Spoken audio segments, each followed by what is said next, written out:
జ్యోతి updates చూద్దాం. బాపట్ల జిల్లా వేమూరు నియోజకవర్గంలో 250 కోట్లతో రైల్వే అభివృద్ధి పనులు పరిశీలించారు ఎంపీ తెన్నేటి కృష్ణప్రసాద్, ఎమ్మెల్యే నక్క ఆనందబాబు.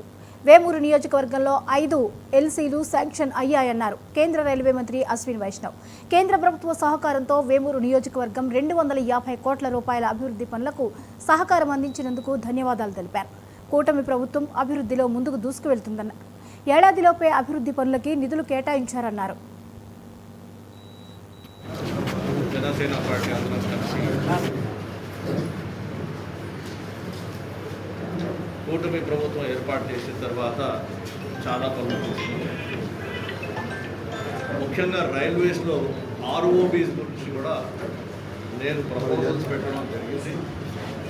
ఆ ప్రపోజల్స్ పెట్టిన పరంపరలో రైల్వే మంత్రి గారు శ్రీ అశ్విని వైష్ణవ్ గారిని చాలాసార్లు కలవాలి.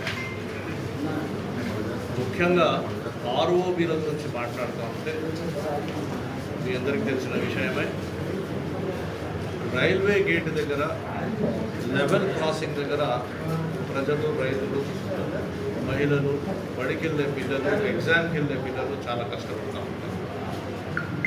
గంటల తరబడి రైల్వే గేట్ మూసేస్తే ఆ రైల్వే గేట్ దగ్గర వెయిట్ చేస్తుంటారు. కొంతమంది పిల్లలకి ఎగ్జామ్ లేట్ అవ్వచ్చు, కొంతమంది పేషెంట్స్కి హార్ట్ పేషెంట్ కావచ్చు, లేదా గర్భిణీ స్త్రీ కావచ్చు, ఆసుపత్రికి పోవాలంటే లేట్ అవుతూ ఉంటుంది ఒకసారి. ఆ తర్వాత రైతులు కూడా చాలాసార్లు గంటలు అక్కడ వెయిట్ చేస్తూ ఇబ్బందులు పాలవుతూ ఉంటాయి. ఇవన్నీ చూస్తూ ఉంటూ ఆ గేట్ దగ్గర కొంతమంది అన్ఫార్చునేట్లీ రిస్క్ తీసుకుని గేట్ వేసినా గేట్ కింద నుంచి కింద పోవడం, ఒకసారి గేట్ తెరిచారని అనుకుని మిస్అండర్స్టాండింగ్ వల్ల, సిగ్నల్ మిస్అండర్స్టాండింగ్ వల్ల ట్రైన్ వచ్చేయడము, ఒక కార్ మధ్యలో రావడం, ట్రాక్టర్ మధ్యలో రావడం, యాక్సిడెంట్ జరగడం కూడా మనం చూద్దాం. చెర్లపల్లి రైల్వే